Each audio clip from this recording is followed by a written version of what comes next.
Voilà solo bandeko bana somi ekolo Congo lo sako katina mabota na bino ba banso wa pusani pemene tando bango pote balanda ni teri bino mokolo na lelo kembo kumu ya tata nzambe ya mpungu tulendo ezara katina mabota na bino ya solo tena kombo ya tata kimbangu ya ntungunwa na kombo ya mama kipa vitandona na kombo ya bankoko na biso banso o sunga kabiso poete ba inspiré biso nini sengeli to lobela bino ya so toyaka musala o bango pona ngai poete na pesa bino masango nini eza koya. Mes chers amis, bana some kolo Congo kembo pelo kumu ya tata ezala kati na bino matondo. Alors mes chers amis, tokoya solo ke en ce moment difficile où le monde a traversé ces grands bouleversements na kanisi bozangi koyeba te na sina betambela nango à plusieurs fois que tozo passé moment moko balobake turbulence moment ya turbulence ya kosakana te mokili ezali koningana. Les grands bouleversements est là, l'ère du verso verso est une la lumière, verso est une ba polede.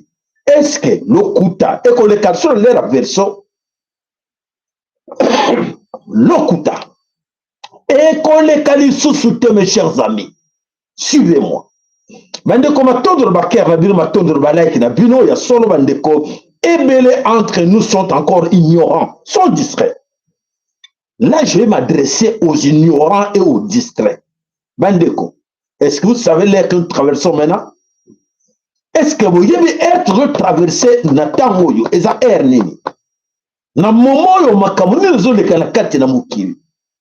Vous avez un peu de la chance que moko na kati na bino azona ndinga na bino azako bimisa na bino o esengeli ba musuba bimisa te mengana azako bimisa na bino engonga eza mabe tango ezo leka eza mabe. Alors bande comment on se met au Congo, je vous dis tout le temps et je vous prépare. Donc je vous dis préparez-vous au pire. Oyo ezali koya. Vous découragez mon ami Nzoto, mais nanoté. Ne vous en faites pas. Nazo le la biro que nanoté. O ezako ya. Liboso na biso. Soko me l'indicité. Soki o me l'indicité o lobi ke o pikate. O bozo mona. O mo le Nzoto eza moke. Eza kaka 2%. 98% ezo ya liboso na biso ya nginda ya chaque jour eza kobimisa makambo mususu o nzamba aza kosala ekoleka na États-Unis ekoleka na Canada ekoleka na Allemagne ekoleka na Bruxelles ekoleka na quelque part en Afrique en Égypte ekoleka na Afrique du Sud mais zali koya chaque jour nzamba aza koningisa mokili na ye. Alors ndeko na ngai yo esengeli na yo osala nini en ce moment? Alors bon nanga tout parce que soko onongo ozwa position faut aller informer soko za informer te okoyeba rien nini okosala. Alors mes chers amis, sommes-nous en ce moment au point du non-retour? En français toza au point du non-retour. Donc tozonga sima luvunu ozonga na l'air ya poisson muta ozonga so era poisson azate le kuta era poisson muta ozonga sa yo kuna que non te limisa biso to mesere que na biso na era poisson. Laissez-nous dans cette terre de poisson personne moko te bande ko bolla na bokebi nyonso mutu moko ta ko zonga so na era wana. Yo mesana lokuta, yo mesana koyiba, yo mesana kokosa batu pour se maintenir, pour babenga yo honorable, pour babenga yo soki nani soki ba titre nyos bolingaka, mais kozonga soki. Tozo kende de l'avant. Mai na kati le zibezo kauka bazako pepa. E ba mbisi bazako lekaka, basa twa tozanano. Oh biso bakozanga te. Ale twa ngala zano na azuba te ke mai zako kita. Maïza kokita, bapota okita, atelmi, papa, oh, la kanisa qui n'a jamais dans sekananu, c'est ce qui se passe actuellement na Congo. Maïza okita, bango azoko monagate, et ça kalonga kaboite, maï mesano ka elmoge kitaka, elmoge zongaka. Et les Kitara et les Zonga, mais attention, attention, je vous mets en garde. Bande combat dans le Congo, je vous mets en garde. Bokeba. Bokeba, il y a la biso, il y a ma casse. Alors, Mandeko, Yamakase Zako la Busso, alors tous ces grands maîtres de ce monde, les grands maîtres de ce monde, les plus puissants, Obagangaki, Balobaki Lobby, c'est notre hégémonie. Il faut te monter la bango, il faut te frapper bango, il faut te passer un vaccin, il faut te nyoko la bango. Bandeko, et Sili. Et Sili. Bakomi na suka, bayebi. Ils sont au courant dans leur bureau. C'est fini. Mais on vous a dit. Oui, c'est quoi cette histoire? Nous, on vous a dit que c'est fini notre hégémonie. C'est la fin de notre hégémonie occidentale. Qu'est-ce qu'on vous a dit? Je ne vous ai pas dit ça. Et comme ce qu'on ganga. On a dit que et je vous ai dit ça, non? Souvenez-vous, je vous ai dit ça, non? Bon, comme ça, avec la bête de l'événement est là. La bête de l'événement est là. Qu'est-ce que vous pensez encore? Qu'est-ce qu'il doit encore vous dire? Mais c'est fini pour nous. Préparez-vous. Chacun doit chercher là où il faut se cacher. On a fait trop du mal à ces gens-là. Vous savez qu'on a fait du mal à ces gens-là. Bakolo Amokili, qui sont ces Bakolo Amokili? Qui sont encore ignorants. Bakolo Amokili, c'est Yonanga. Ils nous ont fait beaucoup de mal. Massacrés. Plus de 50 millions depuis l'époque coloniale, Léopold II, jusqu'à présent, plus de 50 millions de Congolais au Bakinda. Parce que c'était leur hégémonie. Il fallait. Maboko, Makila, et Sopana. Et ah non, ils nous obligent de faire ça, on va faire quoi? Non, il faut les éliminer. Il faut mettre le vaccin. Il faut les éliminer. Il faut mettre le poison. Il faut les éliminer. Hein? Alors, c'est là où ils ont peur maintenant de ce qui leur arrive. Les karma. Les karma, les akoya. Alors, les karma, Zoya, alors, hein, je sais que vous êtes beaucoup plus découragés. Votre découragement, je sais que les signes, il y a faiblesse, vous êtes tous découragés, faiblesse, jubilo, que non, makamangoya, sili nango, sili, bagane bisote, balongi bisote, c'est fini. On va tout sur le pouvoir. Qui vous a dit ça? Là, le tout sur le pouvoir. Là, il y a une chose que Kabila va sur le pouvoir. Qui t'a dit ça? Et parce que c'est la grimace de la faim. Eh bien oui, vous avez perdu confiance en soi. Et tant pis pour vous. Courage, courage, réveillez-vous. Courage. Bango ba yebike bango et sili pona bango. Yopo yebike pona yopo et sili pona yo. Oh. Mon frère, ma soeur, bango banguna mokili, ba yebi baza découragé, ba lobby c'est fini. Où iront encore? On va faire quoi? On va aller encore en Afrique. On va leur dire quoi? On va leur mentir quoi? Mais nous sommes à l'ère du verseau. Est-ce qu'ils vont nous croire encore? C'est ce qui se passe dans les bureaux. Et yo qui est là, bon, à tous les banques, il y a le couteau, on le soutient, pour soutenir Kabila, Kabila revenir au pouvoir. Et ils sont en train d'utiliser un ballon d'essai. Ballon d'essai. Comment est-ce que les Congolais vont apprécier ça? Comment est-ce que, comme ils aiment bien, Toko Sakabango, Bazoko Sabaya, dernière minute. Et yo, qu'est-ce que tu dis? À ta place, il faut faire quelque chose. Moi, à ta place, je dois faire quelque chose. Tata, Tata, nous sommes avec vous. Tata est avec nous. C'est ça. Tata Kimbango est avec nous. La divinité n'a pas encore avec nous. Nous sommes en ce moment, il faut tous la fière.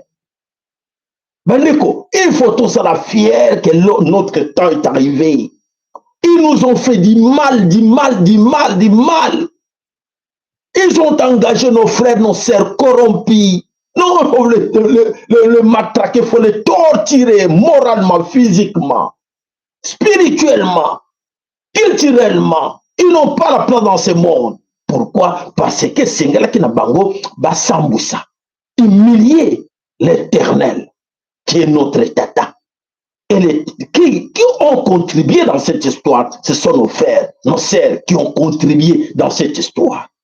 on voyait plus des blancs. On voyait plus ces gens-là, les missionnaires. Ils sont plus là. Mais qui font ce travail-là? Ce sont nos frères. Ce sont nos sœurs qui font ce travail de ces missionnaires-là. Ils continuent avec ça. En croyant, en pensant que oui, ce que nous sommes en train de faire, c'est nous avons continuons, on verra bien la suite. Alors, mes chers amis, voilà Bandeko Banasomeko Congo. Ils savent bien que ça va aller, ça arrive. Et c'est déjà là. C'est déjà là le temps. Oh, bango yina et yate. 8 siècles pensaient que 8 siècles Zraki, Yamingi, aujourd'hui sont désespérés que oui, 8 siècles et les qui, et il y a sur l'autre communauté que voilà, Basili Mayeli. Alors, Bisso, Bandeko, Bozala, la distraction, je vous mets en garde. Attention, quittez distraction parce que bango va profiter na beki. Oh, vous pouvez savoir, mouké va profiter na quelques secondes, secondes où il ticale. Est-ce que vous avez bien compris? Rappel, vous voulez quoi? Non, rappel, tout le temps. Ah ben, je vais chercher quelque chose pour vous rappeler. Je vais chercher quelque chose, on a encore rappeler pour savoir qui vous êtes et qu'est-ce qui vous arrive et qu'est-ce qui nous arrive, qu'est-ce qui leur arrive en ce moment ici. Comme ça, chacun de vous, akoyeba, azali nani na kati na mukili, et loko nini oyo nzambe tata, azali ko sala kati na biso, oyo sengela na biso nyonso, to la moka. Allez, suivez. Ce ne sont pas les hommes blancs qui vont diriger le monde. By the middle part of the century. Ce sera les femmes, les personnes de couleur, et les hommes blancs vont connaître des temps difficiles. C'est comme les dinosaures. Un jour, ils vont disparaître. Et les dinosaures, quand ils ont disparu, leur cri était très fort et très agressif. C'est ce qui se passe avec les mâles blancs, riches et en colère, qui dirigent cette planète aujourd'hui. Leurs jours sont comptés. Les raisons, c'est bien, parce qu'on a le bon moment. Quand c'est un bon moment, tout le monde prend une image. Quand c'est une raison, parce que ça a plaisir, il faut vous mettre des choses pareilles. À chaque fois, insister. Tata, maman, nous amène à qu'on la bino. Pour mon dima, yo be longa nzambe. Tata, maman, yo ibe longa nzambe. Yo somola nzambe. Oh, zo zela qu'on le la yo makambo. Pote bango bakolo bango basala bakanse bake makolo mokili makamona bango makamona bango tout ici balobi que air diversion est là. À l'ère du poisson, qu'est-ce qui s'est passé dans l'ère du poisson? Nakanisi Lucifer et ses acolytes travaillaient. Ils savaient bien que un jour bakosili-sa bakokata makambo. Un jour nous sommes là, un jour. Alors, ce jour-là est arrivé. Non, tout est arrivé. Voilà le règne Oyoba Benga qui l'hégémonie est fini. L'hégémonie, nabango ya reine, nabango, l'hégémonie, c'est fini. Alors, l'hégémonie est finie. Ils savaient bien que ça devait arriver après 8 siècles. 8 siècles. Oh, bah, ça va torturer le monde. Beaucoup ont fait beaucoup de crimes dans l'humanité. Dans l'humanité, les gens, humains, torturer les humains, bomi les humains, sali guerre, sali crime, sali kissi, sali laboratoire, sali armes sophistiquées, sali avion. Non, ce qu'on a pour exterminer le monde, il y a Nzambe Tata. Et là, Tata Lobi, arrêtez. Je vais mettre une force à côté de vous qui va vous battre. Et là, je pense que parmi vous, personne va se mettre debout. Et voilà ce qui se passe à gauche, à droite. Les alliés Makambo et Nzambe, force, et tellement pour le bac. Non, stop. Est-ce que ma force on a? Et ça ma force au Nzambe Tata, tiens, kaka, pour être, et ça la moussala, pour être, et à mortir, dans le banon, Sabino tout le temps. Je vous le disais tout le temps.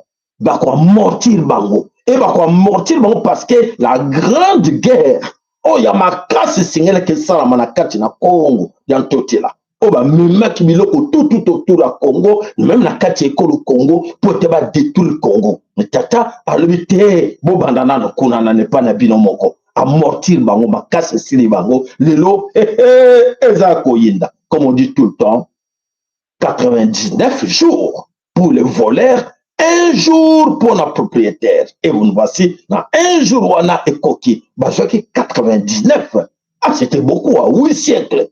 Alors, un jour, on a écoqué. Alors, balingi nini, ils attendent maintenant, c'est karma, on Nzambe, alors, qui est soukana bango écoqué, et bazakolela. Mais yo, zako yebate, on a quatre la distraction. Et yo, je m'adresse à vous, de Konangaï.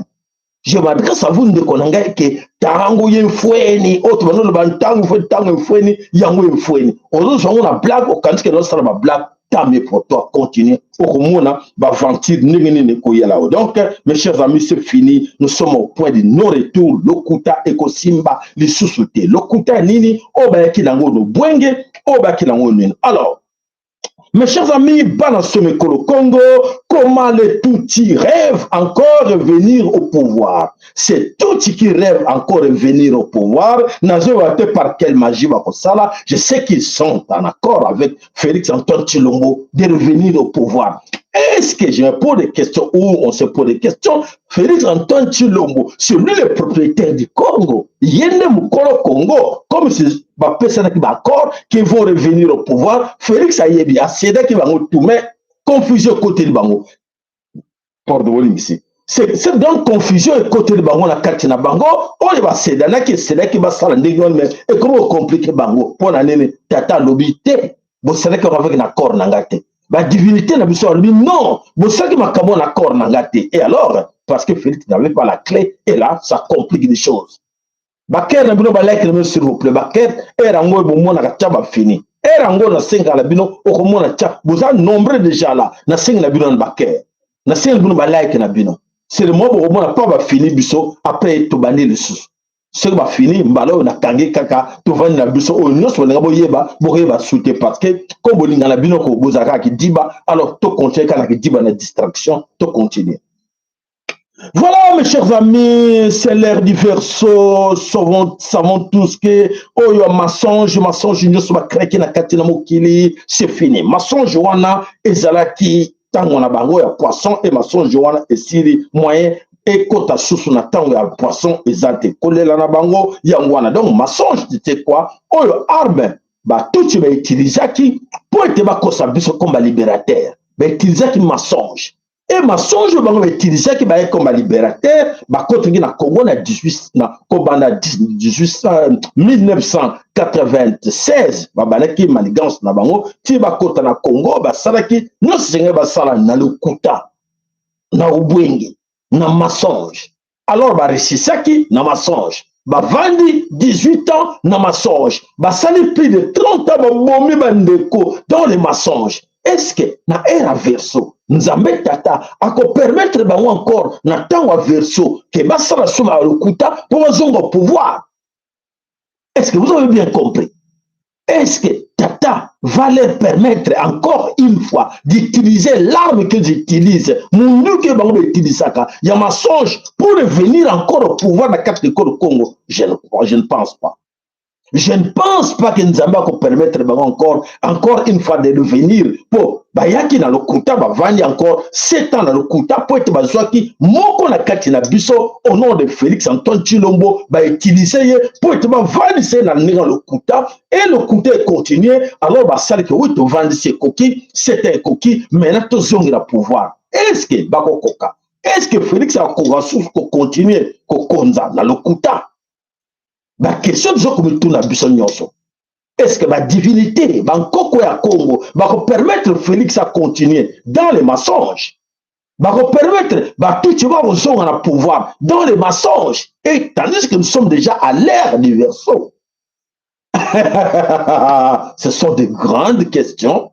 Le questionnaire on retourne et on sait qu'il peut avoir réponse. Mais la réponse, voilà, tout tu vas jouer des réponses. Félix avec ses amis, les acolytes de Félix, va jouer réponse, va na réponse na bango. Que bako kali sous-souté, tango yango ils allaient sous-souté. Alors mes chers amis, voilà comment mentir encore les Congolais en ce moment ici pour leur dire que oui, nous sommes les Congolais. Est-ce que c'est possible encore? Même ça, que oui, nous sommes les Congolais. De Minembwe, de l'autre là, Moulenge. Le Kouta wane go sengal susu. Ah, comme mon boulot. Et comme mon boulot porte le Kouta wane simbal susu, est-ce que Félix a encore ce pouvoir-là de se mettre encore debout quelque part, de dire aux Congolais que non, les Banyama Moulenge sont nos frères. Félix peut se permettre encore, se mettre debout, quelque part dire aux gens que oui, mes chers amis, les Banyama Moulenge sont nos frères, acceptez-les. Ah, et comme problème. Alors, est-il possible de questionner la question, la questionnement est de continuer. Est-il possible qu'aujourd'hui, Kabila, alias Kabila, Azonga encore au pouvoir? Qu'est-ce qui va encore nous mentir? Il est qui? Il est le fils de Mouzé ou qui? Kabila va nous mentir qu'encore qu'il est le fils de Mouzé, il est Congolais de Ewabora, il est Congolais, fils de Mouzé Laurent Désiré Kabila, il est Congolais de Minembwe, de Murenge.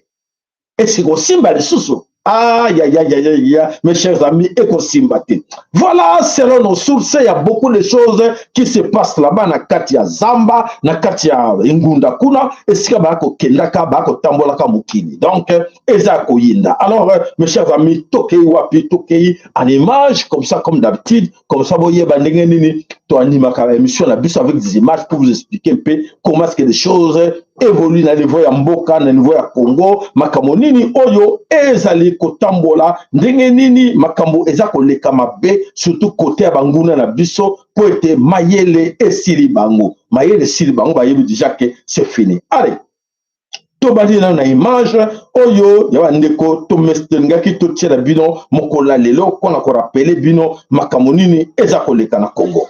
Je vous amène au Congo-Kinshasa, le pays réputé des voleurs en costume au sommet de l'État. C'est extrêmement grave ce que je vais vous révéler dans cette vidéo. C'est du jamais vu sous le soleil. Il vous arrive de fois de vous poser des questions sur les causes justes de la pauvreté en Afrique et de la destruction des États et des nations. Parfois, vous n'avez pas des réponses justes.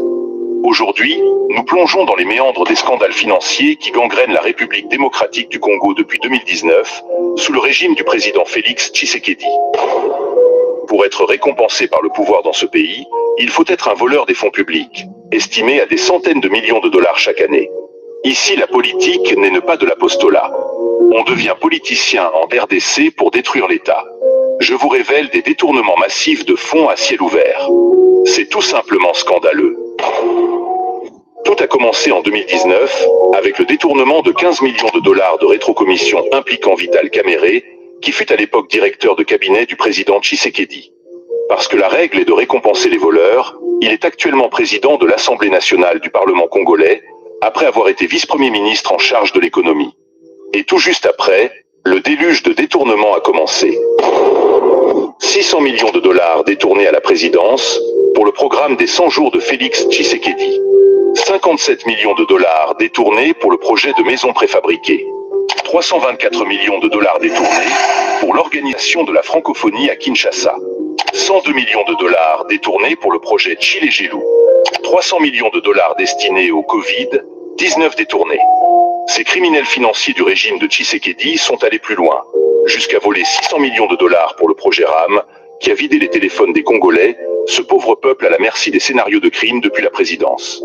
697 millions de dollars pour le projet de carte d'identité nationale ont été détournés.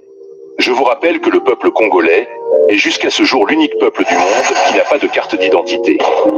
C'est ne pas tout. 722 millions de dollars pour l'achat des armes afin de lutter contre la... C'est trop, vraiment, Moulaï, Eza Moulaï, liste Eza Moulaï. Est-ce qu'on se pose des questions?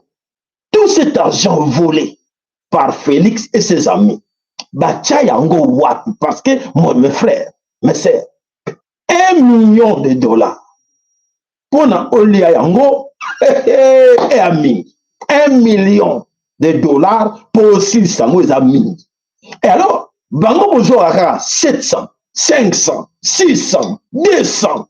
Donc ça veut dire que moutra moutou a un milliard, oh ba yiba. Et ba milliard ba yiba ba kolia ngo mukolonini ba kokenela ngo wapi o ba so somba ko bandaku ba villa ba nini ba na mbongo ba bien malaki. Est-ce que ba ko utiliser yango ba ko profiter na yango? Est-ce que mokilizo yo katema kamtuza ko loba apo eza sécurité c'est contre tout le monde que Kobanda Félix à la tête avec tout ce monde, même sa famille biologique sont des voleurs. Américains, Canadiens, monde entier, ce sont des voleurs. Et alors, comment est-ce qu'ils vont se sentir vraiment à l'aise quelque part après le pouvoir, que non, ils vont s'installer quelque part dans un pays et vont dire que oui, voilà, nous sommes des riches, nous sommes des millionnaires, voilà notre fortune. Est-il possible? Au Congo, pour tous depuis 2019, jusqu'à présent, nous sommes encore Koyiba, des tournements, vol. Donc, c'est un voleur. Comment tu yo toujours exemple quand yo yibike peto za kuluna amu suka te lati lamba ya cher ata lati chaussure ya cher ata yibika za moyibi est-ce que bonjour na valeur banzo que loko moyibi na valeur rien eza mo la voiture à luxe eza sali nda asombi nda kwa tongisi nda kuna aka moyibi te nda kuna moyibi te eza na valeur te na mokili mobimba voilà etumbu oyo eza spirituel donc c'est à dire que quelqu'un qui est voleur ba bien à nyonso et sera considéré que ba bien ya moyibi alors ezala kala ngona valeur mon côté voilà et tout o Félix azui yena ba camarade nae de voler et ba ko sala rien na mbongo wana et ko sambu saka bango vina bango mobimba bazo souffrir na yango voilà bande ko bana some kolo kongo ya solité matango to ko beta mbela na makambo nyusa koleka bande ko ebele baza ko yeba teke makambo ezako ya nginda na kati ne kolo kongo en pensant que e ko leka nango te makambo to lobaki lobi et si nango lekite ko lekate et ko leka jamais pour être ezako yaka toujours mabe na kati ne kolo kongo.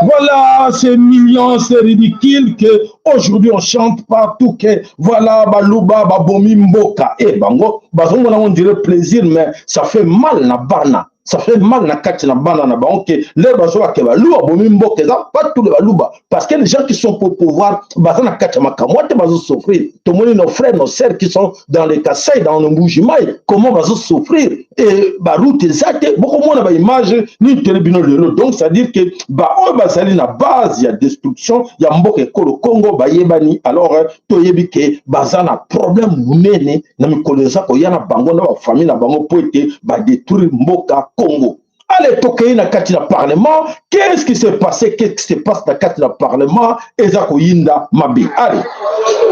Awa déjà basi va poser déjà ma pétition déjà. Na ebisi moto na moto accordé déjà. Soki ozaki na bilamba lo bombaki awa, vraiment ngo déjà bien avant. Mais bilamba ya bien avant parce que ça ya koyika déjà. Comme du moment. Azoli nga bomona lo du moment. Honorable Bidoule. Honorable Bidoule. Comme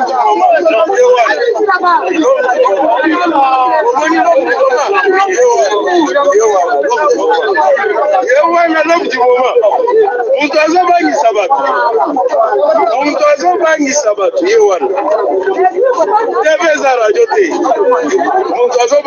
L'Assemblée nationale. Même avec le jamais.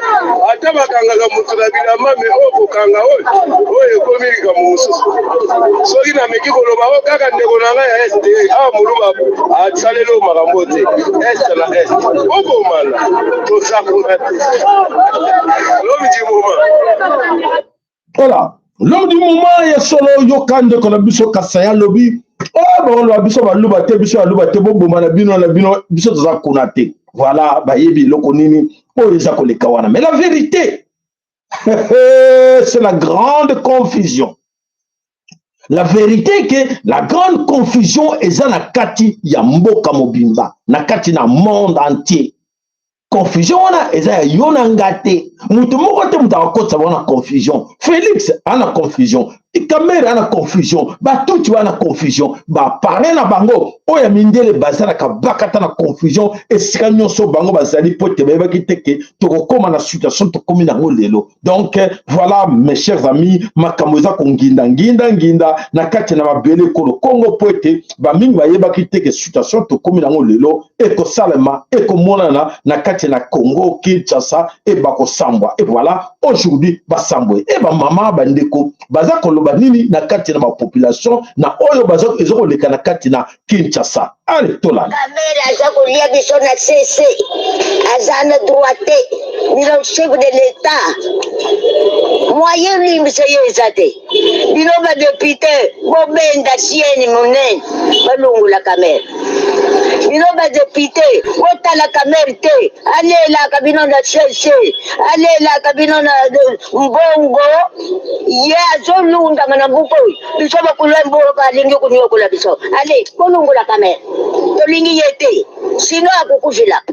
Voilà. Bolongola kamere biso bakolo mboka tozonyo koma na kati na mboko yo tolingi ete. Voilà maman abimisi vérité que kamere n'est pas les autres biso bakolo mboka to ako souffrir na kati na mboko yo e bango ba tuti rwandais bazui de devant que bango bakolo Congo. Voilà la situation ndenge nini eza koleka na kati ya mabele kolo Congo. Alors, bande koba na somme kolo Congo ya solo nyonso tolobe na kabino to ako vivre na kati le kolo Congo ke ezako yinda ezako ya mabe. Ndenge nini toko sala po ete nyonso oyo bozo komona liboso na bino ezali kaka ya koyinda. Alors, toke wapi toke toujours na kati na kati na Congo Kinshasa makambo nini oyo ezako leka na kati na Congo Kinshasa po ete bande ko ebele bayeba kite bolanda.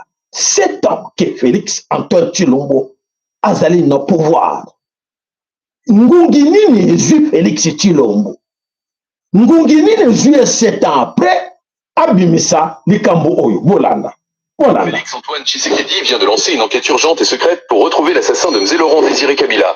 Un crime qui a secoué tout le pays et plongé les Congolais dans la peur et l'indignation. Selon le président, cet homme doit être retrouvé et sévèrement puni, sans aucun compromis. Car l'honneur et la mémoire du père de la nation sont en jeu. Des sources proches de la présidence révèlent que tous les services de sécurité ont été mobilisés, des agents spéciaux ont été envoyés sur le terrain et des enquêtes internationales sont déjà en cours. Les rues de Kinshasa et d'autres villes résonnent de murmures et de rumeurs. Certains parlent d'un complot visant à déstabiliser l'État, tandis que d'autres craignent pour la sécurité de la famille Kabila. La tension est à son comble et chaque heure compte. La nation entière retient son souffle. Tshisekedi insiste. Aucune erreur ne sera tolérée et justice sera faite. Peu importe le prix, les Congolais sont appelés à rester vigilants et solidaires, mais une question brûle toutes les lèvres. Cet assassin sera-t-il retrouvé avant qu'il ne frappe à nouveau? Commentez, partagez et répondez. Voilà.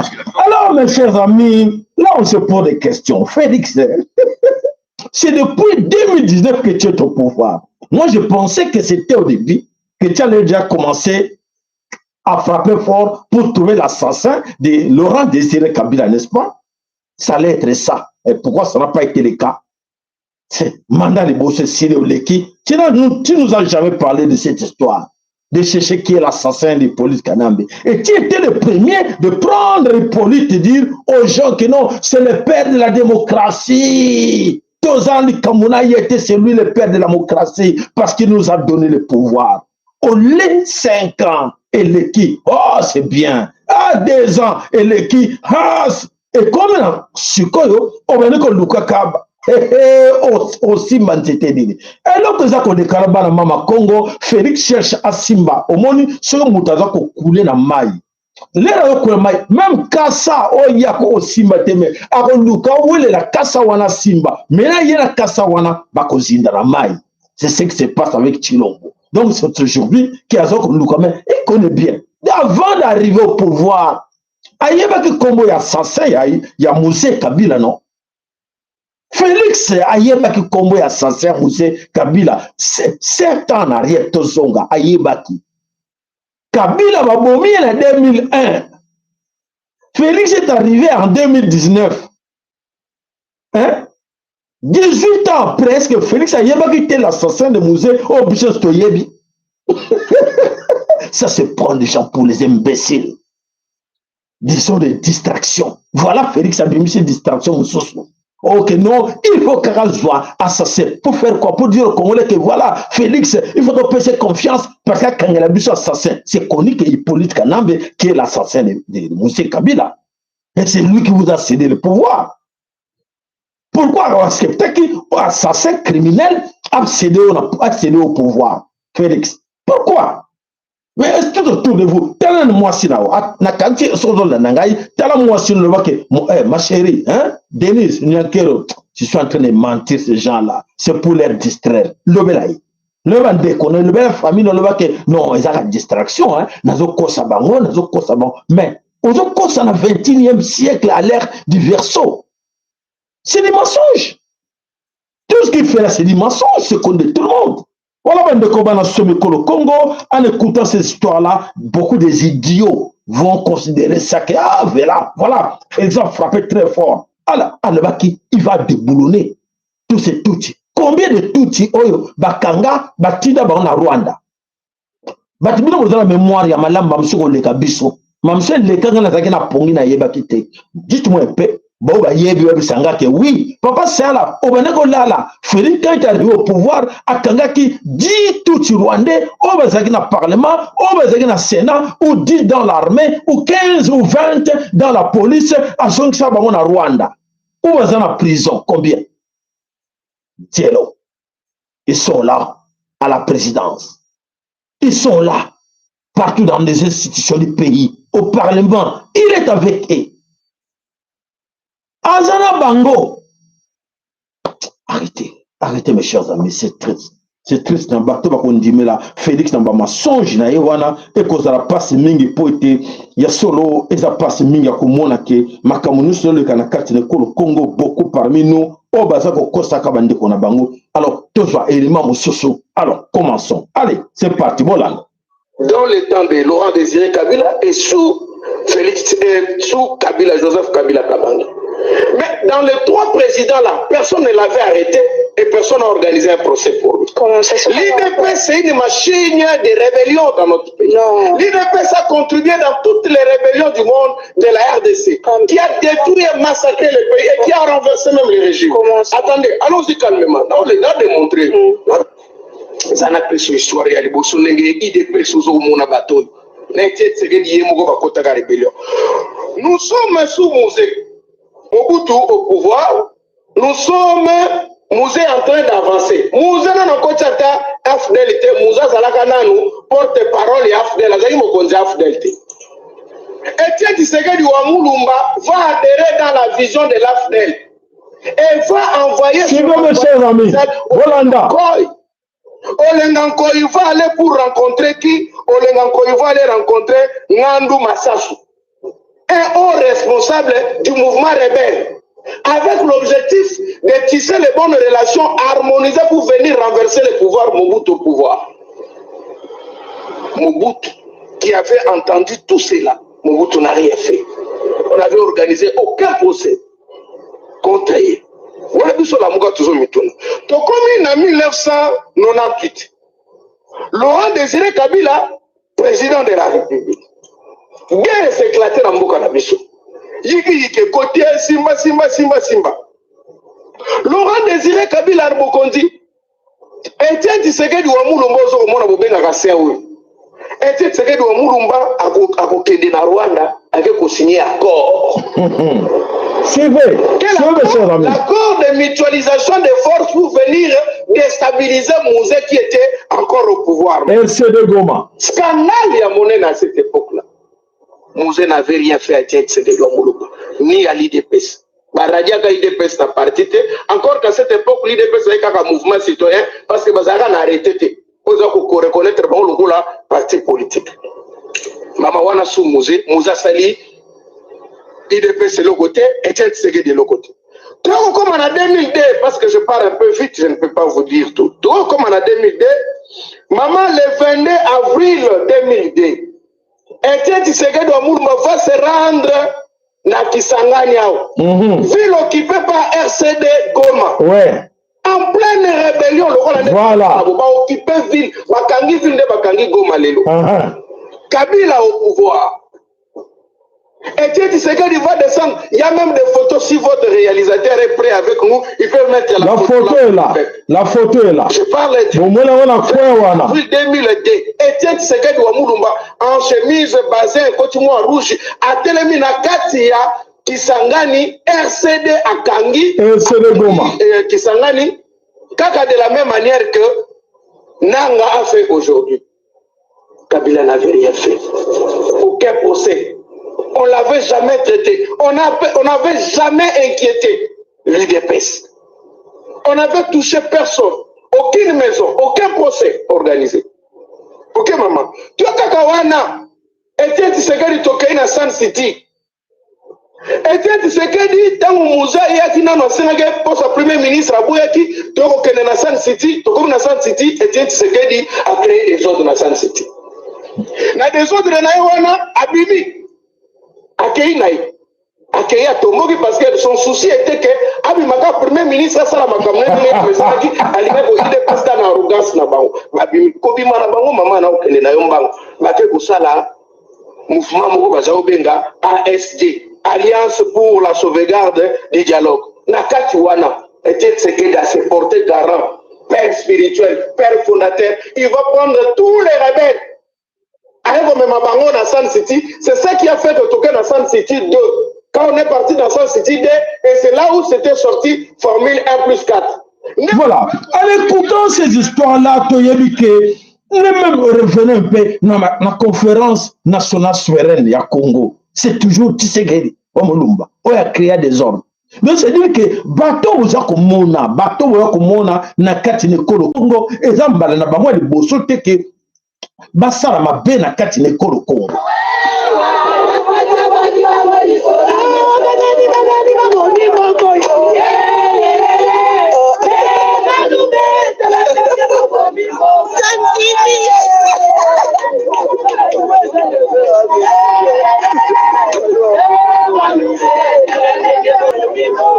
Voilà, Babluba, Babana Kobuma Mboka, Toloba, Tshisekedi Omuluma na l'UDPS, Babana Kobuma Congo depuis l'époque de Mobutu. Et Baton comprendre Baroté. Pour que Basaki na le Kuta Wenge, Barina le Kuta Mingi na Kati Obeke, Bande Kopena Batuti, ne Bande Konabiso Baluba. Baza Pena Batu Bazaba, Bazana Makila Moko, Baden Moko. Na le Kuta. Donc ça veut dire que Félix Albeke, Babana Moulege, de Konabiso, et Reka pour le Kuta. Pas y que Bazan Ndege Moko le Kuta, Ndege Moko na Bango.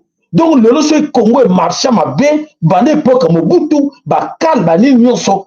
À l'origine, c'était Etienne Tshisekedi Wamulumba. Et aujourd'hui, c'est Félix, son fils, moteur pour diriger le Congo très mal. Voilà les difficultés que nous avons en RDC Congo. Toujours mensonge. Toujours le Kuta, il y a monde qui allaient laisser passer, il va permettre à avancer. Il y a le Kuta et que les Kalisou sauté pour être bandeko ébélé, basi, bateremi, balamuki. Alors, toké na Katina Kinshasa. Souvenez-vous encore, mes chers amis, na Katina Kinshasa, il y a un moment comme ça, bandeko baléli mingi na Katina Kinshasa, bakuluna.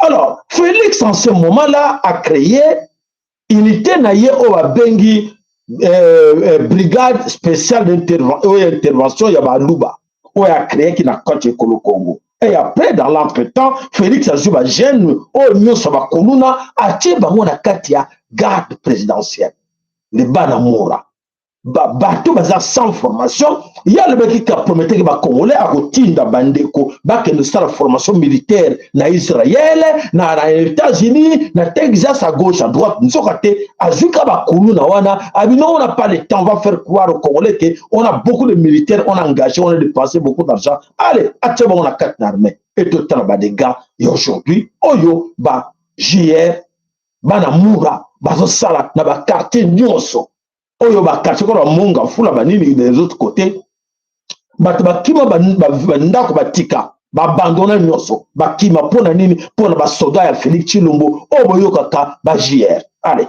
toke awa tozana en passe à quartier wana tia zone quartier Ngapana Mura moko Pemé la 7 lycée avenue Wechi Mura moko aye à côté de son église parce que la biso na se a Kongi a fait téléphone à la poche Maman père surtout aboye. Moura.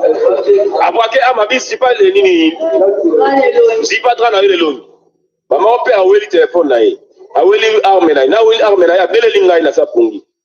Na pa na yeto mo wila le arme wana to kanye to maîtriser. Nde habite botika ngai na kende na lunga nani charger. To bite to kotika yote. Yo zo tika na arme. Va boto le loko ya linga ki mefumo.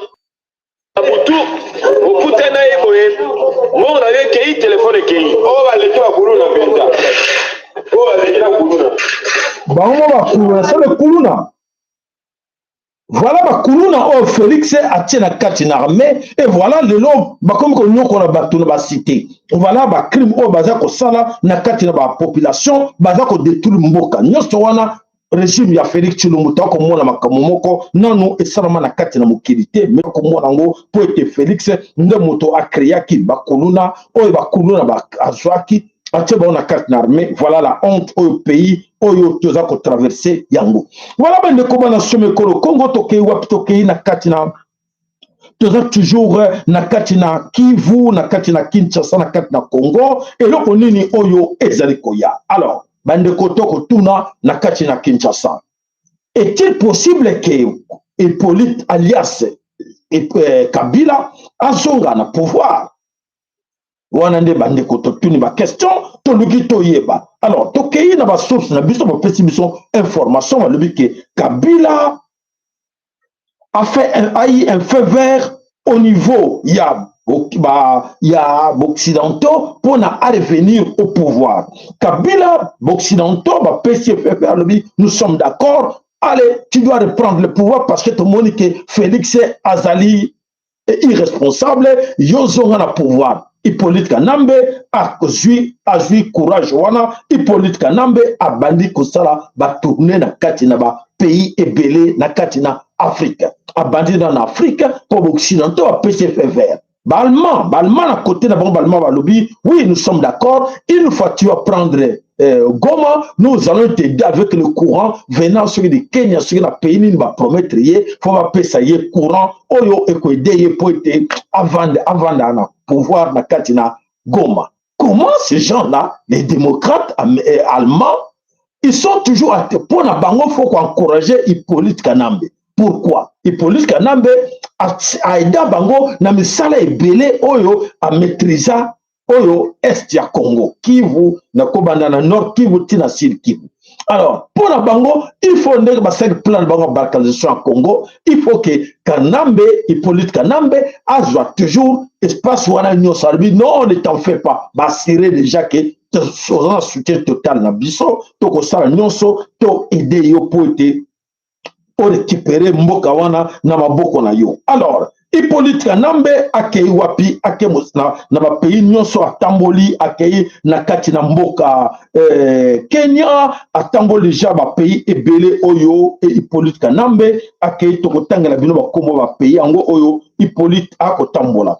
Hippolyte akei na Rwanda, akei na Uganda, akei na Soudan, akei na Kenya, en Éthiopie, en Namibie, akei ko demander appui na bango politique.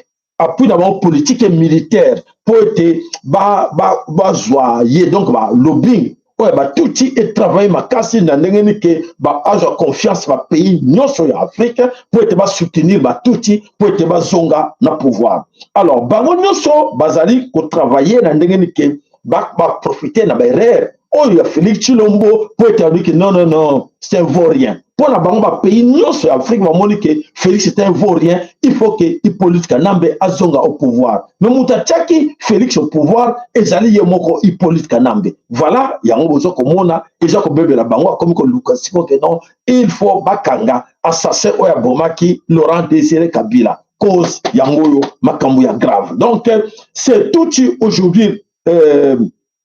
Bazo récupérer le terrain, alors bazo profiter pour aller parce que nos frères, Bajusser, Balouba, Oyo Baza la carte de distraction continue toujours à voler l'argent et aller mettre ça des côtés ailleurs, nous avons tout va profiter qui va profiter pour justifier auprès des autres occidentaux et africains pour dire écoutez, regarde, si on continue avec cet homme, ça ne va pas. Alors, il faut que tout faire partir comme ça, Bissot récupère le pouvoir parce que l'époque de Bissot, quand on était au pouvoir, je pense que donc voilà, les occidentaux oyo pona bango ba préférer choix na bango ya ko zongela Félix Tshilo et Hippolyte Kanambe pour être ba continuer ko torturer Congo. On va je bazo sala biso na tango batolo makambo bino se la carte distraction. Vous êtes distrait pour être bango bazo na moment yo biso ba congolais toza na carte distraction na toza na carte kolela. Biso mais le lobbying tout ils ont travaillé. Lobbying tout va mbongo ezo tindama. Eza ko salama baza ko sala opération à gauche à droite pour être ba ko konza biso mais bino bozo de la kaka to la susu n'époque Hippolyte Kanambe, n'est-ce pas? Hippolyte a zonga la biso na pouvoir avec ba colite na ye o ba congolais ba soutenir ye a zonga la pouvoir à continuer toujours ko divina Congo bino bo continuer kolela. C'est ce que vous souhaitez, non? Ça va. Allez. Désir Nabino. Voilà, alors, on se pose des questions pour tous les Africains corrompus, se positionner pour le pouvoir et ils sont d'accord que Balandi imposition à Mindele, pour Mindele, non, il faut Hippolyte Azonga le pouvoir pour que Félix a échoué. Alors, tous ces Africains s'en foutent aujourd'hui, dans danger eux-mêmes. C'est tout Rwandais, qui va s'imposer dans l'Afrique mobile. Bantou.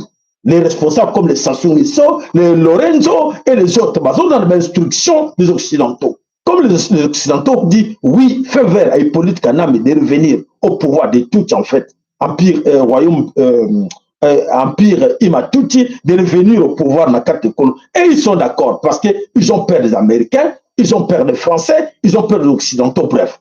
Alors, pour la Bango, le problème du Congo, ça ne me regarde pas. Nous avons le problème des Congolais, ils ont le problème de Bantu. Le problème c'est Bantu, mais à ce moment, il y a un Bantu tout le temps mal organisé. Personne n'a qui dit ça. Alors préparez vos armes, comme ça, pour être total, pour être efficace, debout, pour être bunda, mais moyen, personne n'a de contre, mais pour la première, il y a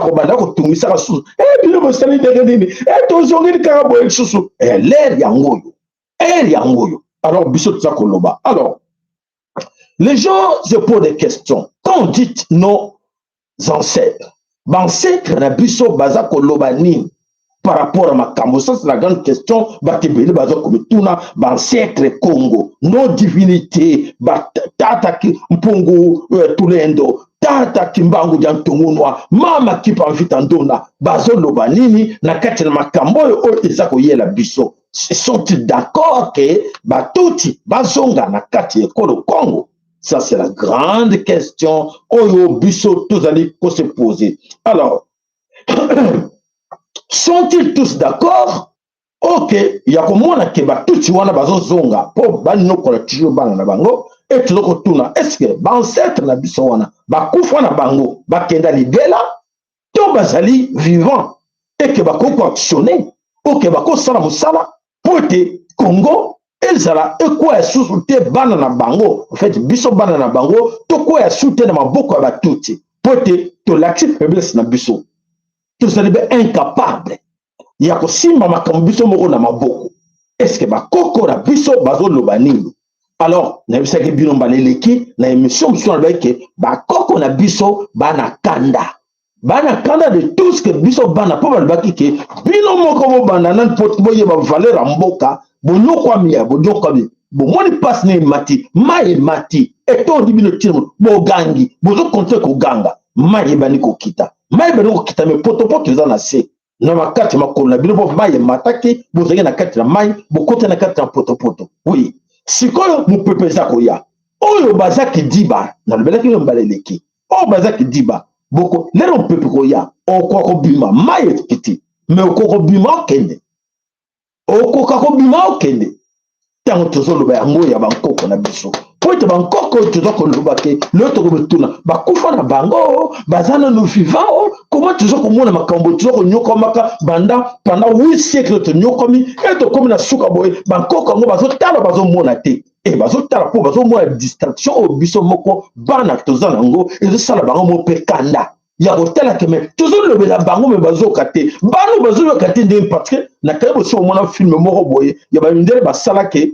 moto akufa azobela pembeni azotala azopousse yo azotala yo obouge me ozobouge te yo moko donc ye moya simba yo abouge yo eza te mais ana puissance moko boye sur yo mais azoninga yo osala ye asecourir yo mais yo moko oza koningana te ozosala te c'est ce que nous vivons aujourd'hui na kati na biso na kati na Congo oyo eza koyela biso liboso donc bankoko baza prêt babaki baélément déclencheur eza biso moko soki biso moko tolakisi nanu te mpo moto amonaka mpasi ye nde moto atelemaka mpo aganga moto alukaka médecin malade médecin alukaka malade te yo soko se sentir que oui nous avons un sérieux problème chez nous au Congo esengi na biso tobelela bango bakoya mais biso tokobelela bango te tokobelela bato bayelaki biso makambo mabe tokobelela bango balobi oui bali continuer à créer sur nous et oui toede bango tikale allez kende allez bokende voilà ce qui se passe là-bas na kati na ekolo Congo esengeli na moko na bino alandango na bokebi nyonso. Alors tokei na ce qui se passe aujourd'hui l'empire Imatuti complicité nini baza kosala na kati na mabele ekolo Congo po ete bayela biso encore cinéma oyo toli komona toza kolela biso nyonso. Alors l'image est là tolobi ke batinde biso bango. Alors, après un séjour de 12 heures à Lusaka, Zambie, l'ancien président congolais Joseph Kabila, Kabange, alias, s'est déplacé urgence au Nord Kivu via Rwanda. Selon une source au sein de la coalition M23 RDC-AF, ces derniers jours, l'ancien président congolais a multiplié les visites dans plusieurs pays, dont le Rwanda, Ouganda, Kenya, Zambie et Eritrea, Soudan, Éthiopie, Namibie, pour demander leur appui sur le plan politique et militaire. Alors, voilà l'article là. Alors, et ça n'a pas tardé. Botala, oyo tozobate convoi oyo ba euti soki pays nini abandi déjà kosunga nani oyo moto wa kobenga Hippolyte Kanambe à l'âge de Kabila. Bomoni wana ezali nde convoi image batindi ke voilà ba renfort déjà oyo ba pays oyo natangi batindi bango tinda déjà pona ba aider empire royaume comment empire Imatuti. Donc ba aider Hippolyte Kanambe pour à revenir au pouvoir. Et dans l'entretemps, nous sommes dans la distraction, continuons à pleurer. Alors, est-ce que vous avez toujours toqué wapi na katina mboka Nord Kivu comme Sud Kivu? Na katina Nord Kivu comme Sud Kivu, toujours dans la même actualité du jour, oyo ezako leka na katina na mboka Congo, ya kotala ke ba tuti bazako se préparer et biso ba somme kolo Congo ba kolo Congo tozana nu na katina distraction. Alors, kuna tobandi nanu na kati na likolo na kati na Ituri tokende nanu en image. Kitamshangaza mu discours ya madame Judith na mkuu wa tamo de Congo juu ya watu wa Beni. Tunajiuliza est-ce que Beni fait partie ya RDC? Kitu ya pili, parmi les trois préservatifs qu'a utilisé Félix pendant sa campagne, notamment Mbusa Nyamwisi, Gilet Paluku Kaongea na Nzangi. Mimi nasema hivi juu ya nini? Nani Gilet alikiaka kambe ku territoire ya Lubero. Alikambe juu ya kampanya ya Felix. Alifasi juu siku ngapi venye wanayua. Nzangi alikia kambe Butembo juu ya Felix. Monsieur Mbusa akakuya mumanda yake yote nani mu ministeri yake yote kwenye alipataka haya fika Beni. Mais kukuya accompagner Félix na kukuya elewesha watu ke vraiment njo choix yake alikia Kambebeni. Kwa nini wanaweza uwa plus de 200 personnes? Plus les porteurs disparus. Wale ba préservatif habasikilikane na habafike Beni. Préservatif wenye wanayua wanasikia autrement dit condom. Donc Félix anautiliser ça comme besoin. Na anaonesha ke vraiment kwabo ni priorite. Eneo yabo ni priorite, lakini mwai kanjo tunaweza jua kisiko priorite. Kitu ya kushangaza, mwile nyeviko naita si pilier.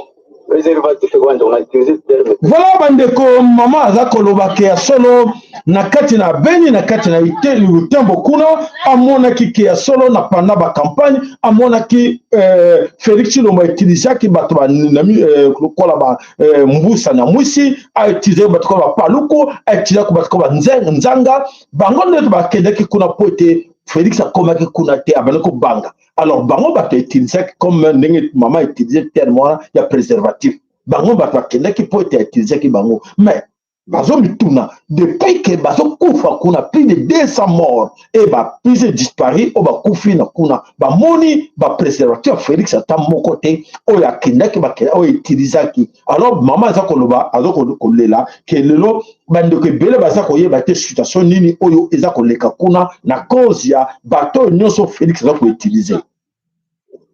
Kitu ya kushangaza mu discours ya Madame Judith amukukua hata mot de condoléance juu ya watu wa Madame Judith bazoka ba discours na yeme bato bazokufa na Beni bayoki ata un mot ya condoléance ata moko te gouvernement et s'adresser pour na yango pendant sa campagne notamment Mbusa Nyamwisi Gilles Paluku Kaongea na Nzangi. Voilà. Alors, eza moulayi tozana tango mingi te boyebi ke tango ezali mokuse moye to loba to lakisa bino nyonso eza te. Alors, to continue toujours na kati ya Kivu kuna na likolo eloko nini eza koleka kuna na bandeko ebele baza koyeba te situation nini oyo tozo traverser dango bandeko na biso baza kolekela kuna na kati na likolo. Ya komona ke ya solo ba makambo zo leka kuna bandengo bandeko ba komona makambo na bango to ke na kati na Sud Kivu. La situation sécuritaire na kati le grand complot o eza koleka na kati na Sud Kivu. Voilà ba biso ke ba remarquer bato moko na kombo ya bato kombo bato zongwe. Bato zongwe oyo Hippolyte Kanambe a utilisé euti mboka Kalemi. Ce bateau là na kanisi bokomona ngo na photo oyo boza komona bateau wana ya costé na kati na il moko na kati ya na côté ya Uvira bateau wana ezali rempli de soldats.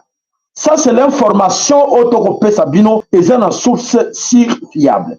Donc bateau wana costé kuna na kati na nini wana basengaki bateau babengaki bateau baza na kati na Baraka bateau baza na kati na Baraka na Mboko basengi bango alobi non awa na kati ya bateau tozali na ba FARDC accompagné de Wazalendo.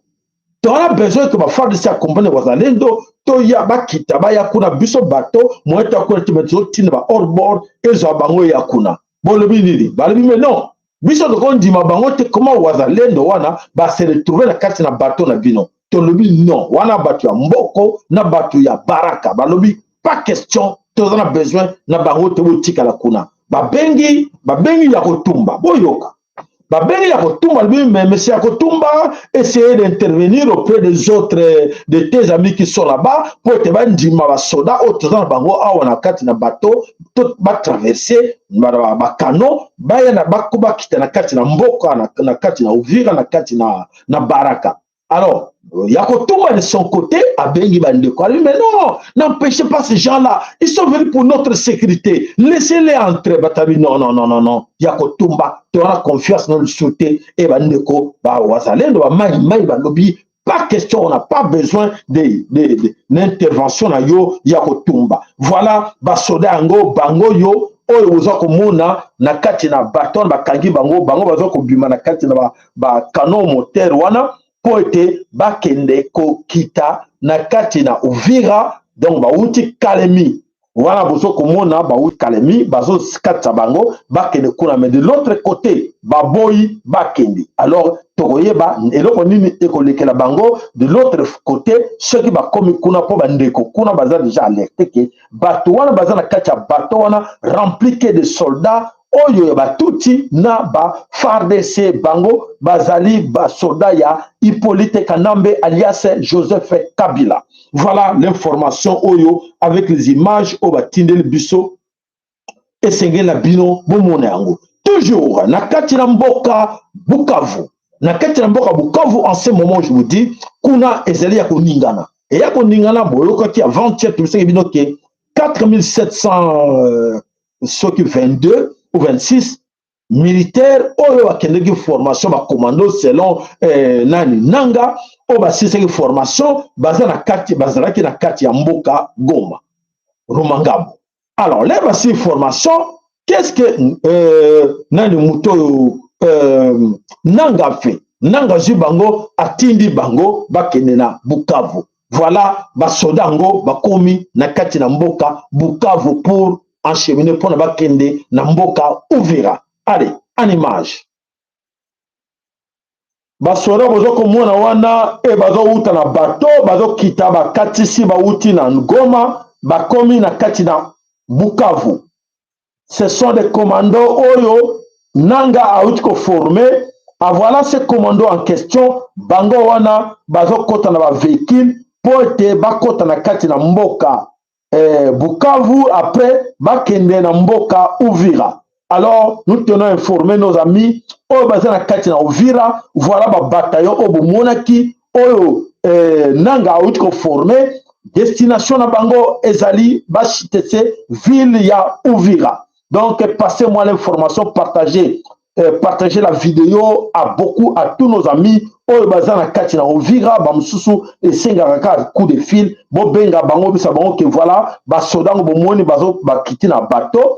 Bato wana bazo kota na kati ba véhicule lelo eza ko leki lelo na tongo bazo katsa po ete bakende bazo comme na Bukavu et Bukavu bazo zo ba véhicule wana po na bakende na mboka Uvira. Voilà, vous êtes informés avec les images à l'appui. Voilà bandeko moni basoda ba tondi na bakar et puis bazo kitana na ba bateau baza plein moni ba laksaki to laksaki bino bango wana bakomi na kati na mboka Bukavu pour aller à Uvira pour la libération pour la chute ya mboka Uvira. Donc vous êtes informés. Alors bandeko bana somekolo comme toujours na kati na Sud Kivu kuna eza opesi mbwa boy. Alors eloko neza koleka na Sud Kivu ba tuti baza kokota de partout ba pona bango kaka Uvira il faut ekoya. Alors suivez l'image.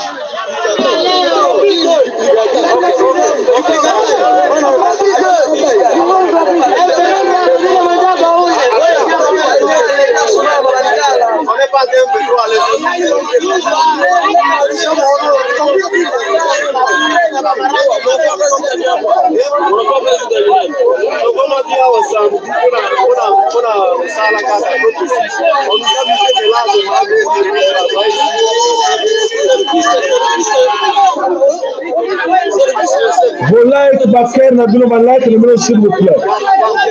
Ma like, Baker Nabino.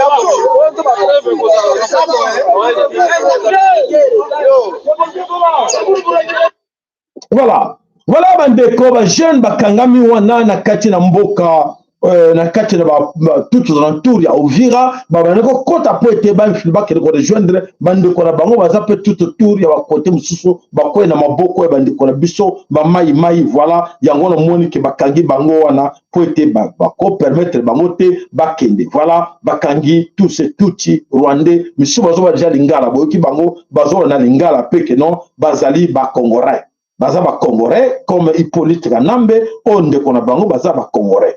Voilà. Bandeko bana some kolo Congo asolo ke toza ko continuer kaka na cadre d'information na bisto pona koyeba nini eza koya na kati na mukili. Tokei wapi tokei bandeko na oyo ezali koleka na kati na mboka Burkina Faso. Na kati na mboka Burkina Faso, mais attention bandeko sorry. Na ko sauter dossier oyote pour être à Sabino parce que toyebi ke l'Allemagne de l'Afrique tigali sikoyo mboka toko beile l'Allemagne de l'Afrique ezali Mbujimai. Mbujimai l'Allemagne de l'Afrique toko leka oboite sengel tobi sabino nini oyo ezali koleka na katina l'Allemagne de l'Afrique. Alors en image, allons-y. Ouais, le coulé. Sambembe. Ata suka yetu kunaona imu wangu. Bimanje bebe bacho bisimamisha tukule abatumike nishi comprendre kile abantu ni mabuloji bako nayo ni nini? Aba tu vitu mona la bishatu bantu metu. Voilà la modernité na kati na Allemagne de l'Afrique. Ngara tu mambo ya. Voilà. Bakosa bino kuna ke bazotongo banzela. Ngara camion na ngua kasambe. Non, bona boro vile wana lala. Donc là tout est à l'arrêt. Tout est à l'arrêt. Non, na nzela normal, moyo leke zate, na nzela mupanzi, moyo zate. Shemeka moko wana. Voilà l'Allemagne de l'Afrique. Et Kassai l'Allemagne de l'Afrique. Voilà la situation modernité. Oyo Félix a promis qui bandeko. Et voilà, bravo Félix Chilombo. Nzela malamu yango wane foke batwa babouja kakare kenda kaboyeti etelemi. Voilà la modernité. Oyo yo promis qui ba congolais. Oko komisa bango na katina masolo oyo esengeli toko okomisa bango. Voilà, bravo Chilombo, moni na kanti bandeko tozong sa moi générique.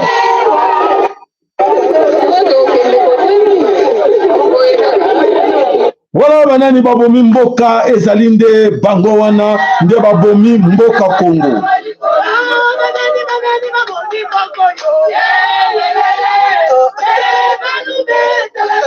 Voilà babomi même Kassai bango moko mboka Kassai ekufi banani babomi yango ezali bango moko baluba babomi Kassai tala banzela ezali sute na kanisi bomoni yango bino moko poleli. Alors tokei wapi tokei na mboka aux hommes intègres. Et là mboka mususu babenga kango au pays des hommes intègres. Na mboka lokola Burkina Faso au pays des hommes intègres. Makamonini eza koleka kuna. Et vous savez, en titre de rappel, et maintenant Azo Kende na 4 ans au pouvoir.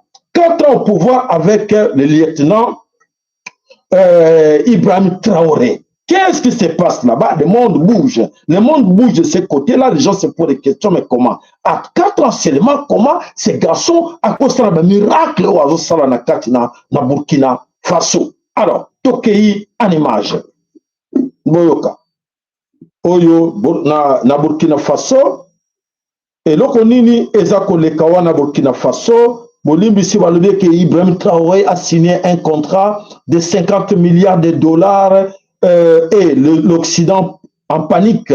Merci président Ibrahim Traoré. 50 milliards de dollars. Oh Ibrahim Traoré a signé pour être à Salanini Nango, na Burkina Faso, a sengi ke azan de komisa ko salate, a sengi ke basale la ye izini ya munene na kati na Afrique.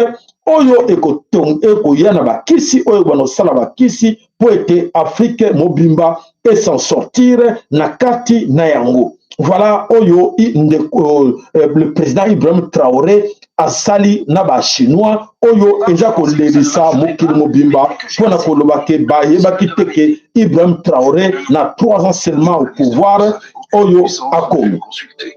Et quand l'Occident découvrit finalement ce que Traoré et la Chine avaient signé, il était déjà trop tard. La première méga-industrie de vaccins africaine était debout et le contrôle mondial glissait entre les mains de Paris et Washington. Le soleil se levait à peine sur Ouagadougou quand les téléphones des rédactions du monde entier commencèrent à sonner simultanément. À exactement 6h32, heure locale, un communiqué officiel fut diffusé depuis Pékin et Ouagadougou. La Chine et Ibrahim Traoré venait de signer un accord stratégique de 50 milliards de dollars. Mais ce n'était pas un simple contrat commercial. C'était une révolution qui allait changer l'équilibre géopolitique mondial. Dans les bureaux de Reuters, l'actrice en chef Sarah Morrison fronça les sourcils en lisant le communiqué sur son écran. 50 milliards pourquoi exactement? Murmura-t-elle en relisant les premières lignes. Les détails étaient encore flous, mais une chose était certaine. Cet accord concernait la construction d'un complexe pharmaceutique sans précédent au cœur du Sahel. La presse occidentale hésita à divulguer les détails, ne comprenant pas encore l'ampleur de ce qui venait de se produire. Pendant ce temps, les réseaux africains et asiatiques explosaient déjà avec des manchettes percutantes. Naît la nouvelle pharmacie du Sud global, titrait le journal Kenyan Daily Nation. Sur les chaînes chinoises, l'accord était présenté comme un partenariat historique pour l'autonomie sanitaire africaine. Les réseaux sociaux s'enflammaient rapidement, avec des hashtags comme le J-Africa Heals Itself et Traoré 2025, qui commençaient à grimper dans les tendances mondiales. Voilà, mes chers amis, il y a solo bandeko, en écoutant l'information boye, et je que ça la mokili pera bakebele, bazako mona ke ya solo, quelque part, il y a un homme qui raisonne, qui régit, et que Busso na Congo, qui a 7 ans au pouvoir, tout le monde était là comme côté ah, au moins, il a fait ça. Ah, au moins, c'est grâce à lui que l'Oko Boisali et l'Oko Mokote, Chulombo est là au pouvoir, tout le monde et l'Oko Moko Yamalonga Chulombo a sali dans le pouvoir exalté. Aujourd'hui, les Congolais nyonso bazako regretter passage ya Chulombo na kati na pouvoir.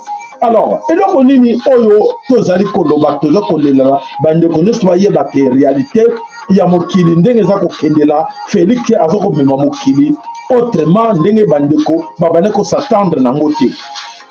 Voilà bandeko tokei trozwa quand même en image makambo oyo.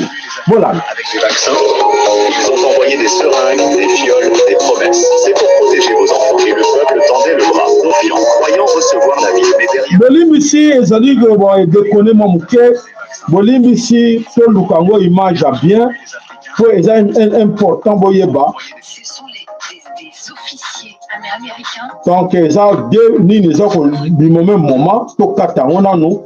Pour être boyoka pour être important makamoni ya la bino donc TikTok déconner eza image moko na joie qui en pour être esunga biso toyeba to uti wapi trokende wapi et à qui nous avons affaire pour mingi na kati na biso baba fanatique aveugle oyo fanatique aveugle ba yebite ke mokili nzoka te banda kala banguna oya biso ba mesana ko bunza biso na kati na mokili batika biso tranquille te bazo continuer ko bunza biso na lelo alors que banano bolimbisi vidéo il faut que na l'accès binango ezali très important alors total na joie kango pour na bino toyeba pour bon ce qui est tokotie la bino yango mais eboyi à la voilà.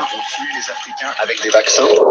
Ils ont envoyé des seringues, des fioles, des promesses. C'est pour protéger vos enfants. Et le peuple tendait le bras, confiant, croyant recevoir la vie. Mais derrière ce sourire occidental, il y avait l'expérimentation. Des vaccins testés, parfois dangereux, parfois mal contrôlés, parfois forcés. Et qui ouvre la porte? Les chefs d'État, certains vendus par confort, aveuglés par l'argent ou le pouvoir. Ils signent, ils ferment les yeux, ils livrent le peuple comme des moutons. Les enfants alignés, les mères tendues, les hommes qui font confiance. Et tout cela devient un laboratoire humain. La science transformée en arme, l'aide humanitaire en manipulation. Et le monde continue de sourire, comme si tout allait bien. Moi, je dis, il est temps de regarder la vérité en face. Il est temps de nommer les responsables, de dénoncer le crime déguisé. Savez-vous que les Européens ont tué les Africains avec des vaccins ?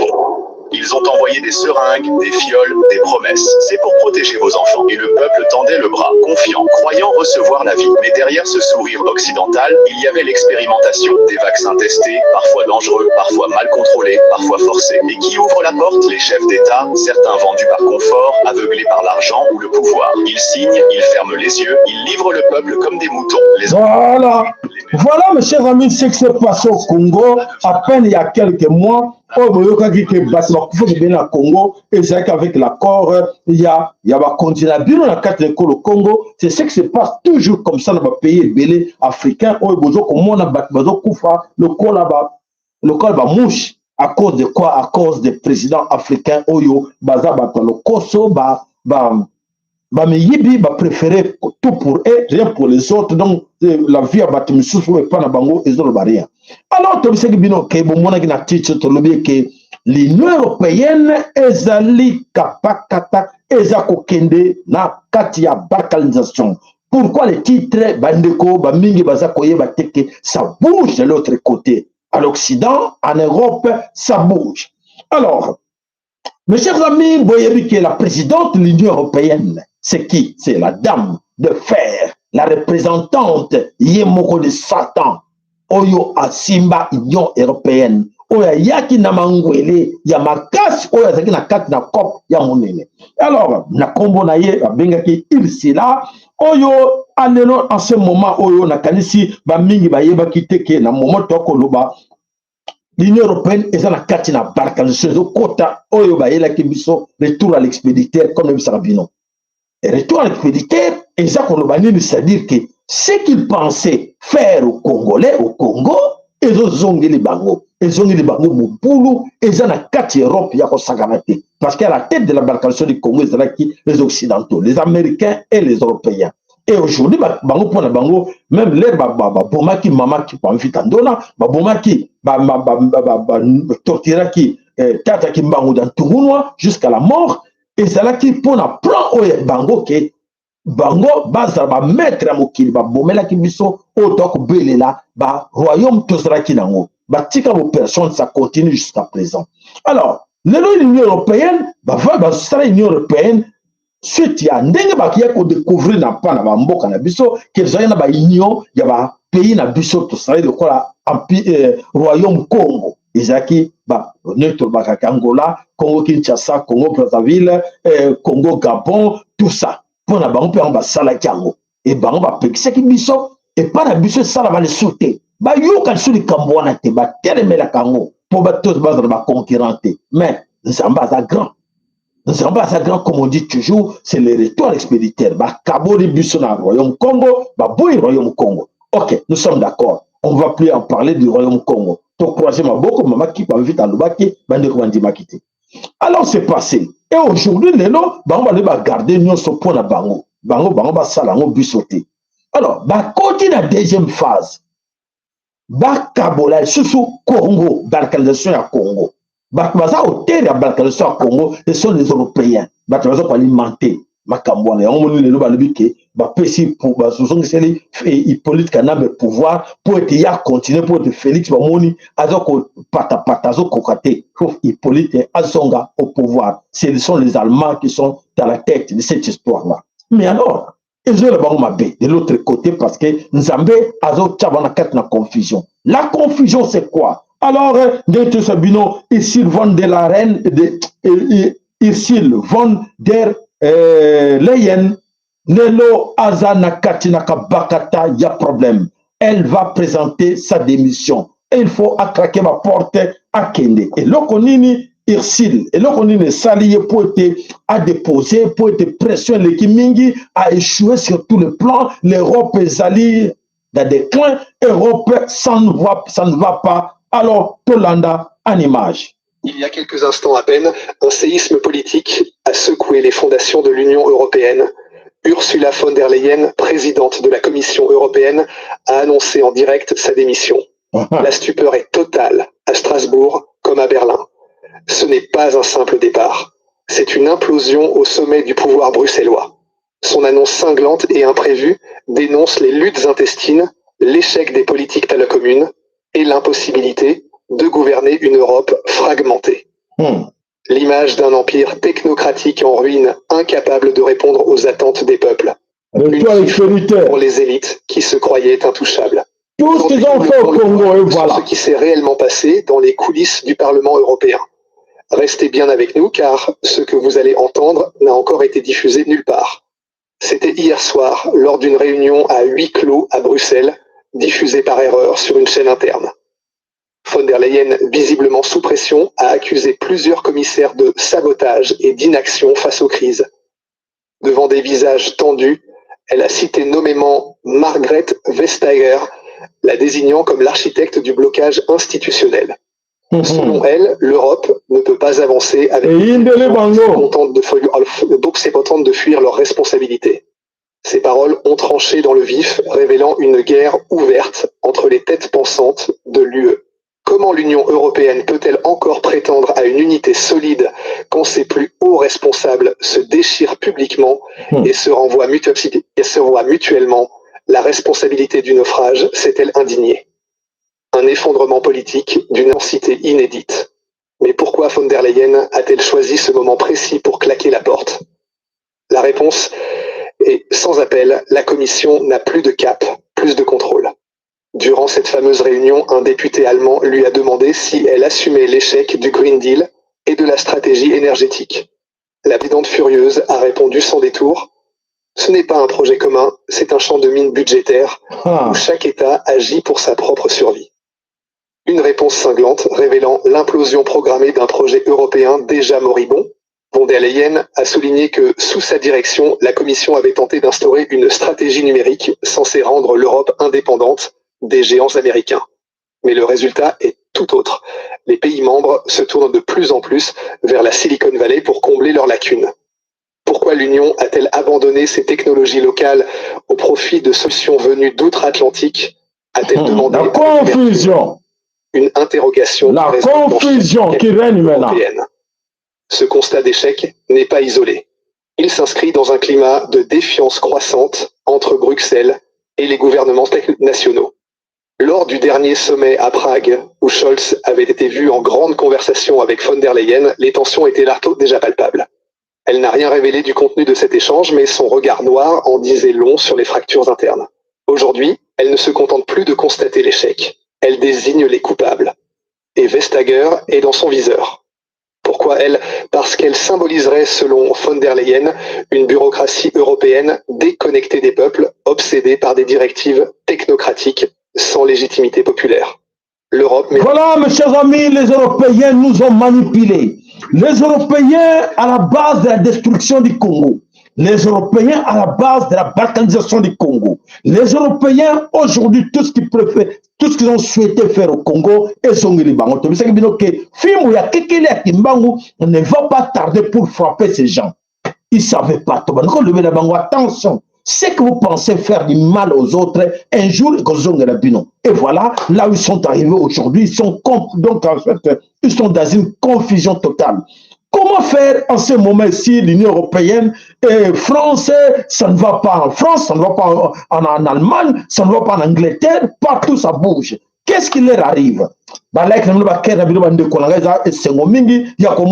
Tout ce qui pensait faire du mal aux Congolais, aujourd'hui, comme alors, si on voit aujourd'hui qu'on a un président qui est incapable au Congo, c'est suite aux Européens. Ils ont souhaité nous mettre un gars qui est dans la tête, il n'y a rien, le mettre là-bas pour nuire le Congo. Donc, ce n'était pas l'idée que non, parce qu'il est le fils de Tshisekedi, il va faire mieux. Parce qu'il savait que Tshisekedi lui-même était quelqu'un là, semé de troubles. Il le savait. Les Européens le savaient. Alors, comme Ayeba qui n'a qu'à Bruxelles, n'a Yebi Félix Chilombo, n'a Yebi le fils de Tshisekedi, Félix Chilombo, qui est dans le bar. Mais pourquoi même les rois, même tout ce monde ont accepté de mettre Chilombo à la tête de ce pays-là? C'est pour nuire les Congo. Ce n'était pas la raison que non pour aider le Congo. Et c'est pour nuire le Congo. Là, non, on va le mettre là-bas, il va nous faciliter. Alors, la clé du Congo, ce n'est pas entre les mains de Félix-Antoine Chilombo. Chilombo n'a pas le pouvoir. Et alors, nos ancêtres, quand ils vont agir, et maintenant, les voici, ils sont en train d'agir. Agissement, il y a ancêtres, on leur disait avant que, attention, ce que vous comptez faire au Congo et que vous tournez très mal contre Bino. Et alors, situation, ils ont tourné très mal. Les Américains qui ont profité pendant plusieurs années au Congo et ils pensaient qu'un jour, quand on va bonheur, on va sur du Congo pour que Bango va faire paradis chez eux. Nous avons raté les contre les Européens, les Américains. Bango nous sommes dans la confusion. Et alors, cause à la cour, il y a les sons pour aider encore les Congolais qui croient, qui qui ne raisonnent pas en ce moment-là, qui pensent qu'ils sont en train de voler les Congolais, comme les Congolais sont des moutons, alors on va continuer à les manipuler. Mais avant de comprendre l'Union européenne, c'est que se passe. Je vais chercher une fois je vais chercher les images aussi pour les États-Unis d'Amérique pour vous montrer ce qui se passe de l'autre côté aux États-Unis d'Amérique. Là, on vient de l'Europe, ça bouge déjà, ça ne va pas. Allez, aux États-Unis d'Amérique. Voici comment la drogue fait des ravages aux États-Unis. Vous pouvez croire qu'il s'agit des zombies. Détrompez-vous, il s'agit des humains qui étaient autrefois comme vous et moi. Dans le pays qui a inventé le rêve américain, des milliers de ses propres enfants vivent aujourd'hui le plus sombre des cauchemars. Ce ne sont plus des citoyens, mais des fantômes pâles errants dans les ruines de leur propre vie, et leur histoire est une condamnation silencieuse d'un rêve qui les a laissés derrière. Sur le compte Instagram All Films Official, un homme nommé Mal Love refuse de détourner le regard. Sa caméra est une fenêtre ouverte sur cet enfer, une plongée dans la détresse et la misère qui ravagent les rues des États-Unis. Il nous montre une réalité crue, celle d'hommes et de femmes caucasiens devenus les esclaves de la drogue, des pilules et de substances qui ont dévoré leur âme. Ce sont des corps sans vie qui respirent encore, des silhouettes courbées, immobiles, debout au milieu du trottoir comme des extraterrestres égarés, le regard vide, totalement déconnectés du monde qui les ignore. Leur quotidien est un cycle infini et désespéré. Attendre, il ne nous montre jamais ces images. Hein? Et recommencer. Ils sont sales. Jamais on va voir ces images dans leur télévision. Déshydratés. Ils dorment à même le sol, indifférents à la saleté qui les entoure, car la drogue est devenue l'hôte de leur cerveau, le seul maître auquel ils obéissent. La faim n'existe presque plus. Le besoin de la dose a remplacé tous les autres instincts de survie. Ils sont prêts à tout pour l'obtenir, même à commettre l'impossible, car le manque est une torture pire que la mort. Ce qui rend leur histoire si tragique, c'est le souvenir de la vie d'avant. Personne n'a choisi cet enfer. Ils avaient des maisons, des familles, des enfants qui les aimaient. Ils avaient des maris et des femmes qui partageaient leur lit, des travails qui leur donnaient un but. Mais la dépendance, tel un prédateur silencieux, a tout détruit. Elle les a d'abord isolés, puis les a fait rejeter par une société qui ne tolère pas la vue de ses propres échecs. Aujourd'hui, ils sont inemployables, indésirables, des zombies que l'on préfère ne pas voir. Mal Love, avec une compassion infinie, ne se contente pas de filmer. Quand il le peut, il leur tend une bouteille d'eau, un repas chaud, un simple geste d'humanité dans un monde qui les a déshumanisés. Il écoute leurs histoires, celles de vie brisées par une prescription médicale qui a mal tourné, par un traumatisme, par un moment de faiblesse. Il nous montre que derrière chaque visage hagard, il y a une âme qui souffre, le souvenir d'un bonheur perdu et le désir, souvent éteint, de s'en sortir. Voilà, dans plusieurs villes aux États-Unis d'Amérique, bateau dans la rêve aux États-Unis d'Amérique, calvaire. C'est du calvaire aux États-Unis d'Amérique. En ce moment, il ne montre pas ces images-là, mais comme tu sais, comme moi, occasion de tomber sur l'image, c'est tout ça va qui que biso comme un niveau pour arracher biso ma belle Congo. C'était dans leur plan, c'était bien planifié. Les Américains, les Occidentaux, bango nyonso basalaki na plan na bango ke bakomisa biso par terre et ba récupérer mais tata oyo bota bana na ye atika bana nete marge buzoba ya bana tata aer musaya katar be bana bazo yo katendenge ni mais comme ça kaka mwana tika na sungai e yo pe mwana luko yeba tata zo senga na yo nini tata na biso zo senga nini pote mabe o balinga ba sala biso yango zo songila bango bakanisaki bakozoba milliards nyonso économie bari ba minéraux nyonso ya Congo na maboko na bango mais basa incapable ya nourrir ba population na bango malgré tout ce qu'ils ont volé au Congo depuis des décennies, depuis des siècles, qu'ils volent, qu'ils détournent, qui donc bazusa baselima be ya ko sakanatena na kati na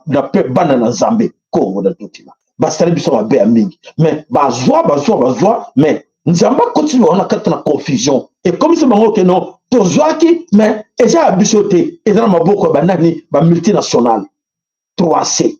Multinationale, il n'y a pas lobby, gouvernement, et ça abisot mon corps individu. Mais bango, gouvernement, il daki bango, pour te battre, il y a biloko. Donc, vous comprenez l'engrenage, vous comprenez la confusion. Oh, ils ont dit que la carte de mon kid, ne fait binoke, oh. Tant que tu nango, ils ont sous temps à blague, ils attendent que moko na moko que c'est le début du commencement. Les débuts du commencement, oyo bandeko, o bazako yebate que trône satanique baniko s'écrouler. Trône, il y a Satan, ou avant na mokili, ba ezako zinda. eza ko kita déjà et yo yebite que bango balingi ba kene bango moko te. Souvenez-vous na vidéo na tikene bande l'émission que ba boy ba kene bango moko balingi ba embarquer bino bosila yango moni bayela ke bino babangwele bane babek na programme na bango ke e ko ya mabemi ko déjà ko ya bayebe ko bien avant mais avant biso lo kende to momana na bango nyonso basila nzamba le bi arrêter nazali souverain et voilà nzambe à mettre bango par terre. La confusion est là en Union européenne, aux États-Unis d'Amérique, partout la confusion. Ma grand maître de ce monde va comme il là pour nanini na situation boy. Voilà matondo katina katina mabota na bino ba balanda ke biso bande tina tango oyo toyaka wana po to la sabino nzela toyaka wana pour ko distraire bino te. Alors tant que ko la sabino nzela to senga bino soutien na bino de soutenir notre chaîne, d'aider notre chaîne pour te chaîne na biso et soit quand même formation oyo ko aider bino. L'information va somba kango. Alors, ba chaîne minene oyo sala ba biloko ba laksa bino ba blague ba ventir mais bino bo futaka bango mais oya biso bolingi ko sungate mais na senga na bino bo ba sala motema lambu n'hésitez pas d'aider notre chaîne pour l'avancement na ngo pour être tout contient toujours consomme d'informations na bande comme surtout bo ba na kati na sud na nord Kivu baza kuna il faut flataka bango ndeko na tinelo ko moi ba mega ngo po ba mingi ba so bo moi ba bisute ba non ba mega zala kité ti bono mona il fallait qu'on tinde ka mbonga ba mega ko pesa tango zo pesa souté a ko informer yote. Vous avez bien compris? Bah secret mususu et singato le bien singato le sabina OK ça s'achète, il faut acheter, il faut donner. Ce qu'on peut citer ba ko bengo na le kana kunate ba diaspora ngo ba yeba bango te. Et voilà là où on arrive. Donc vous avez l'information mais information on va somba kango na tango lingo somba ngote et ça na problème bande ko ba ko ça va pe informité. Voilà matondo katina bino katina mabota na bino nzamba pambola moko na bino to kutani mokolo ya lobi matondo ingeta ibobo